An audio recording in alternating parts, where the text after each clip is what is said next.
बहुत सुंदर लड़की, वो देखिएगा जब टेढ़ टाल लड़का पसंद करती हैं सब। सुंदर लड़की को बुद्धि पता नहीं कहाँ होता है। वहाँ के लोग एकदम मंगरैला की तरह काला होते हैं सब, इतना भयानक काला होता है सब कि उनको देखकर हिंदुस्तान का अगुआ भाग जाएगा। दुल्हन की तो बातें छोड़िए, और हिंदुस्तान में जो बनेगी आलिया उसी को मिलेगा कालिया। यहाँ पर ये रेखा बोलिए फटाफट, कौन सी रेखा है बीचों बीच से जा रही है? ये रेखा है विषुवत रेखा। कौन सी रेखा? विषुवत रेखा। हमारा प्यारा भारत ये रहा, हमारा सारे जहां से अच्छा, ये हमारा हिंदुस्तान उत्तरी गोलार्ध में है, northern hemisphere of the earth. ये हमारा कौन सी रेखा? विषुवत रेखा। अरे ये क्या हो गया यार, टेक्निकल आदमी नहीं है हम, या नौटंकी कर रहा है। ये विषुवत रेखा हो गया।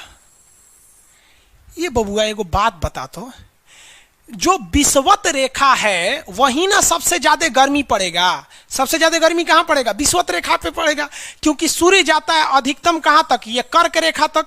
कर्क रेखा भारत के बीचों बीच से गुजरती है, आपको भी पता है, 8 राज्यों से। थोड़ा बहुत तो आप भी पढ़े होंगे, शॉर्टकट, गमछा झाड़ू सब फालतू चीज होता है।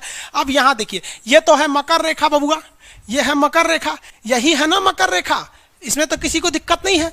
अब एक बात बताओ बाबू, ध्यान से देखो, सूर्य मकर रेखा से जाएगा कहां पर? कर्क रेखा तक, और कर्क रेखा पर जाने के बाद यह वापस आएगा कहां पर? मकर रेखा पर। यानी कैंसर और ट्रॉपिकल इसी के बीच में घूमेगा ना, इसी के बीच में घूमेगा। अब जरा देखिए, जाते वक्त भी एक बार विषुवत रेखा पे चमक के गया सीधे, और आते वक्त भी एक बार विषुवत रेखा पे चमक गया, यानी 2 बार तो खड़े चमका। और जब सूर्य यहां पर होगा तो इधरों देख रहा होगा, इधरों देख रहा होगा, उस वक्त भी विषुवत रेखा को देख लिया। अब जब सूर्य नीचे होगा तो इधर भी देख रहा होगा, गर्मी दे रहा होगा, और इधर भी देख रहा होगा। यानी ससुरा अगर आप विषुवत रेखा पे रह गए ना, जान ले लेगा सूर्य आपका, इतना ना गर्मी करेगा। इसलिए विषुवत रेखा पे जितने देश हैं ना, वहाँ के लोग एकदम मंगरैला की तरह काला होते हैं सब, इतना भयानक काला होता है सब कि उनको देखकर हिंदुस्तान का अगुआ भाग जाएगा। दुल्हन की तो बातें छोड़िए, लेकिन जितना सुंदर लड़की होती है सब ना, बहुत सुंदर लड़की, वो देखिएगा जब टेढ़ टाल लड़का पसंद करती हैं सब।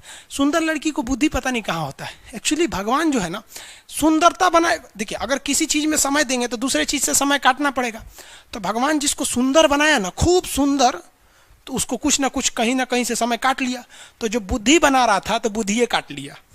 तो जितना देखिए, जितना सुंदर लड़की की रहेंगी सर, अजबे सबसे फसल रहती हैं सर, एकदम खौराइल रहेगा, खूब सुंदर लड़की लेके घूमेगा। आप देखिए ना, एकरे देख लीजिए, ऐश्वर्या राय को कोना से बिया की हूँ, अभिषेक बच्चन, ओकरा से तो अच्छा अमिताभ था। सानिया मिर्जा को देख लीजिए, पगली, ओकरा पाकिस्तान मिलल था। बताइए, हम लोग उस टाइम खालिए थे लोग। हाँ, अजब हाल है भाई, अजब। प्रियंका चोपड़ा को देखिए, वो ऐसा ना जेसीबी ऐसा आदमी से शादी कैले, बुझाता हो का आदमी बुलडोजर है, तो वही हो गया।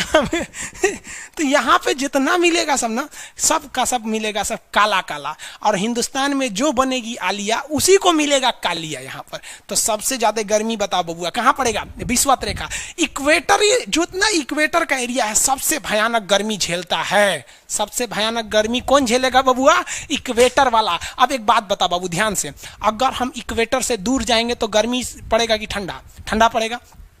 गर्मी वाले एरिया में लोग काले हो जाते हैं और ठंडी वाले एरिया में गोरे हो जाते हैं। यानी विषुवत रेखा से जितना दूर जाएंगे आप गोरे होते जाएंगे और वहां ठंडा लगने लगेगा। विषुवत रेखा के पास आएंगे तो काले हो जाएंगे, गर्मी लगेगा। अब एक काम करते हैं, और ये क्या निकल गया?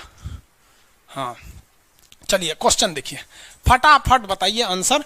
देखते हैं कितना समझदार हैं लोग, कितने इंटरेस्ट लेके पढ़ रहे हैं आप लोग। देखिए, ये हमारा हिंदुस्तान, इंडिया हमारा। चलो बबुआ, ये रेखा देखिए, कौन सी रेखा बताइए फटाफट? विषुवत रेखा। विषुवत रेखा है ना जी, पृथ्वी के बीचों बीच से जा रही है। जैसे जैसे हम इससे दूर जाएंगे ठंडा पड़ेगा, लोग गोरे हो जाएंगे। जैसे जैसे करीब आएंगे गर्मी पड़ेगा, लोग काले हो जाएंगे। हिंदुस्तान में देख रहे बबुआ, हिंदुस्तान में जल्दी से फटाफट, अब कमेंट ना बबुआ, फटाफट हिंदुस्तान, इंडिया में देखो, इंडिया में ये हमारा हिंदुस्तान। निचवा वाला केरला तमिलनाडु विषुवत रेखा के एकदम करीब है।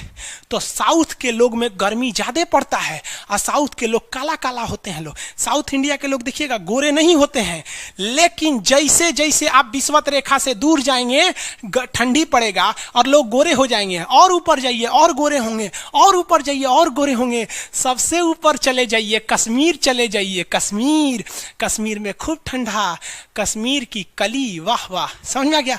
वहां कोई फेयर एंड लवली की जरूरत नहीं है। कश्मीर के लड़का लड़की सब गोरे होते हैं लोग। और नीचे दक्षिण भारत में देखेंगे तो सब झौंसल मिलता है, सब कुछ कुछ हीरोइन गोरी हो जाती हैं सब। अब बाल्टी में सोच रहे फेयर एंड लवली घोर के उसमें नहा लेगी से तो गोर ना हो जाएगी। उस समय भूगोल का नियम काम नहीं करता है यहाँ पर। समझ में आ रहा है कि नहीं आ रहा है? तो साउथ के लोग काले क्यों होते हैं? अब भैया साउथ वाले लोग बुरा नहीं मानिएगा, और काला होना बुरा क्या, हम खुद काला है, हम क्या दूसरे को बोलेंगे। हम सफेद कुर्ता पहन लेते हैं ना तो लगता है जैसे बतासा में चिमटा घुसा हुआ है। तो साउथ वाले सब काले ही होते हैं। काले से क्या दिक्कत है? हाँ,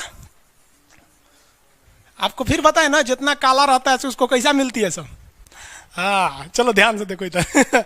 यहाँ समझिए, आप समझ में आया कश्मीर के लोग गोरे काय होते हैं? अच्छा, कश्मीर से तो ज्यादा गोर चाइना वाला होगा सर, ओसे गोर तो रूस वाला होगा सर। ऐसे रूस वाला को देखेंगे ना, व्लादिमीर पुतिन को देखिएगा तो लगेगा जैसे छीलल मुर्गी है।